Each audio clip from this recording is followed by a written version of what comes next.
Here now with Dan Basse as well as Jim Wiesemeyer. As I mentioned before the break, with so many policy happenings right now, we wanted to marry the markets and the policy discussion this week. So Jim Wiesemeyer as well as Dan Basse here to do that. Dan, let's start off though with the slow planting pace, slowest start to planting in 9 years. We are seeing some good weather, some good forecasts this coming week. Do you think we can make enough progress though to catch up historically?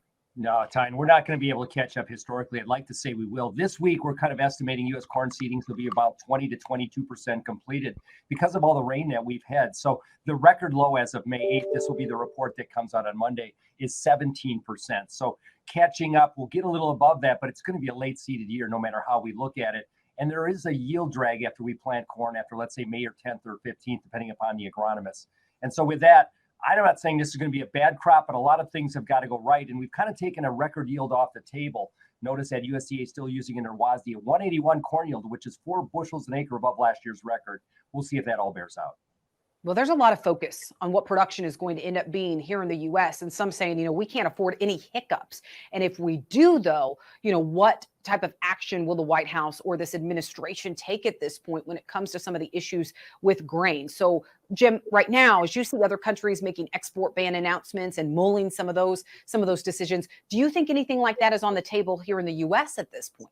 No, not at this particular time, but they're not only worried about the current year's crop, but they're really concerned about the 2023 crop relative to inputs, seeded acreage, et cetera. But I will tell you, Tyne, after watching this town for just right around 50 years, when you talk food price run up to what we have plus inflation, I don't care whether it's a Republican or Democrat administration in the White House, they can do some stupid things because they have done it in the past. So what do you think it's going to take to prompt that type of action? Are we going to have to see a significant yield drag or something else? I think what Dan just said, if you get much below trend line yields for the important crops of corn and soybeans, that pressure mounts almost every hour at the White House to do something about it. And even though the World Bank and IMF and G7 and all that are imploring exporting countries not to limit their production on the export side, we've already seen a number of countries do that. It's called self-preservation. Well, and speaking of that, just this week, when it comes to wheat in India, talk that because of crop damage potentially there because of weather, that they were considering an export ban there or curbing exports, at least when it comes to wheat. So, Dan, is the crop there really that bad?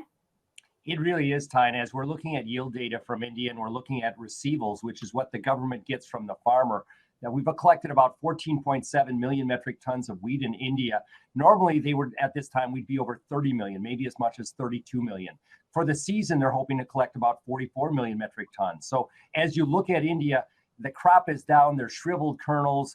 The government's probably going to have to react, we believe, before June 1st with some kind of export restrictions. How they do it is going to be very key. But, we were all thinking that India was going to be that bridge of supply that would help us from the Black Sea. If we lose the Indian export capabilities and they become a net importer, which if the crop is under 100 is very likely, that'll be the same as the equivalent of maybe losing the Argentinian wheat export availability of 14.5 million metric tons just last year. It's a big deal.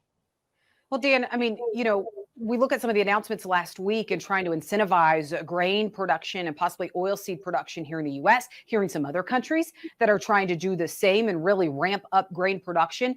But where could those additional bushels come from at this point when there's so much uncertainty about Russia and Ukraine? Well, it probably has to come from South America. We have this thesis in our office, and I know USDA is talking about it, also called peak U.S. farmland, where there's just not a lot of additionality in terms of U.S. productive acres unless they release CRP. And I hope that would be their first measure before they got to export bans. But that being said, we are going to be tight. And so when you think about the Black Sea, we need to find about 20 or 25 additional million acres from South America over the next 2 to 3 years if we're going to balance out world supply and demand. Well, USDA making that, encouraging Congress to pass that bill that would actually incentivize producers here to double crop when it comes to wheat. But what does all that mean? Jim made a lot of phone calls, talked to a lot of folks last week. So we will talk about that coming up on U.S. Farm Report.